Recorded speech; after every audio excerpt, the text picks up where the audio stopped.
Hello' everyone, welcome back to our channel Partha Pratim Majumdar. আই হোপ সকলোৱে ভালে আছে।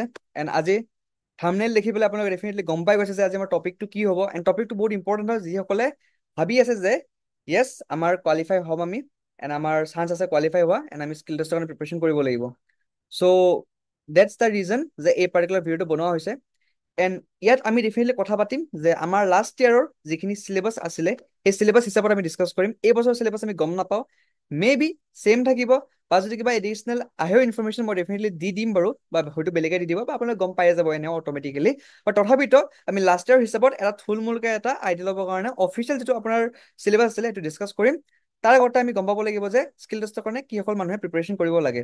চ' তাৰ কাৰণে মই অলৰেডি এটা ভিডিঅ' বনাই থৈ দিছিলো, যদি আপোনালোকে নাই চোৱা ডেফিনেটলি গৈ পেলাই চাব পাৰি। ইয়াত মই ডিটেইলত একো কথা ক'ব নাযাওঁ, বাট মই এইটো বস্তু ক'ব যাম যে যদি আপুনি জেনেৰেল হয়, যদি আপুনি 100তকৈ অকণমান ওপৰত পাইছে বা অকণমান তলতো পাইছে, তথাপিতো আপুনি প্ৰিপেৰেশ্যন কৰিব পাৰে। এণ্ড ইয়াত একো মোৰ সেই প্লেনিং নাই যে কাট অফ মই 90 বা 85 কৈ দিম যাতে মানুহখিনিয়ে প্ৰিপেৰেশ্যন কৰক স্কিল টেষ্টৰ কাৰণে, এণ্ড মই স্কিল টেষ্টৰ কোৰ্চ বিকিম, তেনেকুৱা মোৰ একো প্লেনিং নাই বাৰু। এণ্ড টু বি অনেষ্ট একো প্লেনিং নাই। ত' সেইকাৰণে ইয়াত মই একো মানে মোৰ পাৰ্চনেল বেনিফিটৰ কাৰণে একো কাট অফখিনি নাই দিয়া। মই যিখিনি বস্তু দিছোঁ সেইখিনি মোৰ অপিনিয়ন দিছোঁ, বিকজ মই নিজেও এক্সামত এপিয়াৰ হৈছিলোঁ। যিহেতুকে মই নিজেও এপিয়াৰ হৈছিলোঁ, ত' মোৰো এটা পাৰ্চনেল অপিনিয়ন আছে বা এটা মোৰ আইডিয়া আছে যে কিমানখিনি কাট অফ যাব পাৰে, বা মোৰ ফ্ৰেণ্ডছখিনি কিমানখিনি কাট অফ মানে তেওঁলোকে কিমানখিনি মাৰ্কছ পাইছে। ত' তাৰ কাৰণে মই এই পাৰ্টিকুলাৰ ভিডিঅ'টো বনাইছিলোঁ, এণ্ড মই অলৰেডি এক্সপ্লেইন কৰিছিলোঁ যে কাৰ কিমান কি যাব পাৰে। এবাৰ আপুনি স্ক্ৰীনশ্বট লওক বা চাই লওক, গম পাই যাব যে মই কি প্ৰিডিকশ্যন দিছিলোঁ, যিটো বহুতে ভাল পাইছে, বহুতে এগ্ৰী কৰিছে, এণ্ড বহুতে অবভিয়াছলি মানে ভাবিছে কিয়, বিকজ মই ডাটাখিনি চাই লৈছোঁ যে কিমানখিনি মানুহে কিমানখিনি মাৰ্কছ পাইছিলে, ডাটা কিমান কি আহিছে, সেই হিচাপত মই বস্তুখিনি বনাইছোঁ। মোৰ নিজৰো পল দিয়া আছে, তাতে 1300তকৈ বেছি মানুহে ভোট দিছে, বা বেলেগৰো আছে য'ত ক'ব গ'লে 20,000তকৈ আনকি ভোট আছে। ঠিক আছে, বাট তথাপিতো আমি গোটেইখিনি আইডিয়া লৈ পেলাই এই পাৰ্টিকুলাৰ বস্তুটো কৈছিলোঁ। চ' যদি আপোনাৰ ইয়াতকৈ বেছি মাৰ্কছ আছে, then definitely go' for this, skill টেষ্টৰ কাৰণে প্ৰিপেৰেশ্যন কৰিব পাৰে। নাও দ্য কুৱেশ্যন ইজ যে চিলেবাছ কি আছিলে।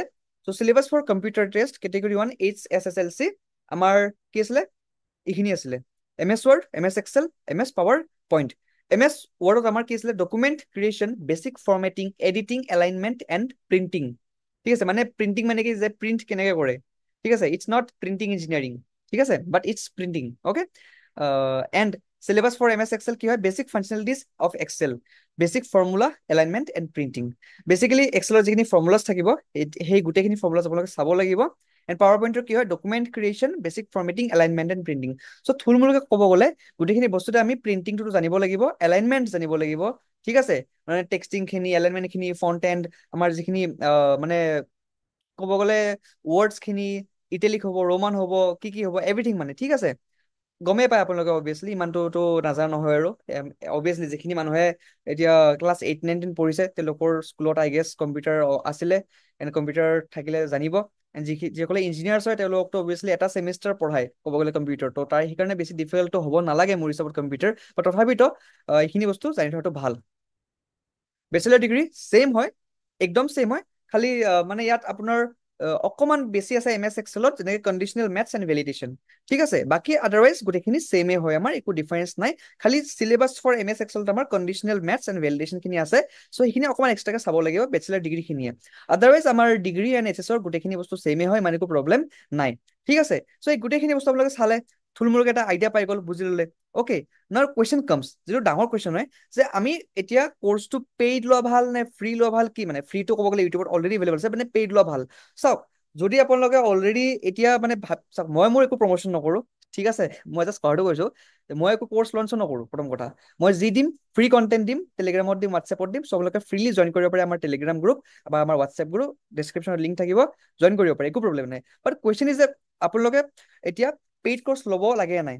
হয়তো আপোনালোকে ভাবিছে যে মই কম ল'ব নালাগে বুলি, বাট মই ক'ম যে য়েছ ডেফিনেটলি, যিহেতু আপোনালোকে ইমানখিনি পইচা খৰচ অলৰেডি কৰিলে মক টেষ্টত বা কোচিঙত বা কি নাই কৰা, তো 400-500 টকা দি পেলাই যিকোনো এটা কোচিঙৰ আপোনালোকে লৈ লওক, একো প্ৰব্লেম নাই। এতিয়া মই কাৰো নাম নলওঁ যে মানে এইটো ব্ৰেণ্ড ভাল, যিকোনো কোচিঙৰ য'তে লয় একো প্ৰব্লেম নাই, চবতে ছেম কণ্টেণ্টে পঢ়াব, একো বেলেগ নপঢ়ায় মানে। ঠিক আছে, অ'কে, চ' যিকোনো কোচিঙৰ আপোনালোকে লৈ ল'ব পাৰে। লৈ ল'লে আপোনালোকৰ এটা ঠাইতে গোটেইখিনি বস্তু পাই যাব, ধুনীয়াকে শিকি ল'লে, দেন প্ৰেক্টিচ কৰিলে, হৈ গ'ল। এণ্ড যিসকল ষ্টুডেণ্টছে ভাবিছে যে নাই মই পেইড কৰ্চ নলয়, বেকাৰ আকৌ পইচা খৰচ কৰা মোৰ মন নাই, মোক ফ্ৰীতে লাগে, তেনে একো প্ৰব্লেম নাই। ইউটিউবত গোটেইখিনি কণ্টেণ্ট ফৰ ফ্ৰী আছে। নাও এটা কুৱেশ্যন ইজ আপোনালোকে ইউটিউবত বিচাৰি কেনেকৈ পাব? একো প্ৰব্লেম নাই, মই আছো তাৰ কাৰণে। মই ধুনীয়াকৈ আপোনালোকক টেলিগ্ৰামত গোটেইখিনি বস্তুতে ফৰ ফ্ৰী দি দিম। বেলেগৰ চেনেলৰে কণ্টেণ্ট থাকিব, একো প্ৰব্লেম নাই। মই সিহঁতৰ কণ্টেণ্টখিনিয়ে ধুনীয়াকৈ ইউটিউবত যিখিনি ফৰ ফ্ৰী আছে, মই ধুনীয়াকৈ এটা এটা টপিক ৱাইজ পেলাই MS Excel, MS PowerPoint, MS ক'ব গ'লে ৱৰ্ডৰ গোটেইখিনিৰে আমি ক'ব গ'লে বস্তুখিনি দি দিম মই, ঠিক আছে? ফৰ ফ্ৰী দি দিম, গৈ পেলাই চাব পাৰে, নোটছ বনাব পাৰে, প্ৰেক্টিচ কৰিব পাৰে, হৈ গ'ল। এণ্ড মই গাইডো কৰি দিম গোটেইখিনি বস্তু, যিহেতুকে মই নিজেও মানে আশাবাদী যে য়েছ ডেফিনেটলি মই নিজেও প্ৰেক্টিচ কৰিম। চ' আপোনালোকৰ আমি একেলগে প্ৰেক্টিচ কৰি পেলাই আমাৰ ডেফিনেটলি কিবা এটা ভালেই হ'ব, ঠিক আছে? এণ্ড যিসকলে পেইড ল'ম বুলি ভাবিছে সোনকালে লৈ লওক, একো দেৰি নকৰিব। যদি 400-500 টকাৰ কথা হয় মানে একো বেছি ভাবি লাভ নাই, ঠিক আছে? বিকজ দুটা বস্তুতে ভাল। এতিয়া বহুতে ক'ব যে মানে বহুতে কয় যে বেপাৰী ইউটিউবাৰ্ছ, ঠিক আছে? মই নাভাবো যে বেপাৰী ইউটিউবাৰ্ছ বুলি কিবা এটা আছে। কোনোবাই মানে কিবা কৰ্চ চেল কৰিছে, ঠিক আছে ভাই, বিকজ কৰ্চ চেল কৰিছে, ঠিক আছে, একো প্ৰব্লেম নাই। কাৰোবাক লাগে, কোনোবাই লৈছে, একো প্ৰব্লেম নাই। মই নিজে লৈছো বহুতখিনি ইউটিউবাৰ্ছৰ কৰ্চেছ, মোৰতো ভালে লাগিছে, একো বেয়া লগা নাই, ঠিক আছে? চ' আপোনালোকে ল'ব পাৰে, একো প্ৰব্লেম নাই। এণ্ড ফৰ ফ্ৰী বহুতখিনি বস্তু মানে এভেইলেবল আছে। চ' ডেফিনেটলি আপোনালোকে কৰিব পাৰে, ঠিক আছে? থেংক ইউ ফৰ ৱাচিং দিছ ভিডিঅ'। আই হোপ এইটো ভিডিঅ' আপোনাক হেল্প কৰিলে। যদি ভাল লাগিছে কণ্টেণ্ট, ডেফিনেটলি মই আকৌ কিছুমান এনেকুৱাকৈ কণ্টেণ্ট দি থাকিম ADR ৰ কাৰণে। যদি আপোনালোকে ভাল পায় দেন ডেফিনেটলি চাব পাৰে।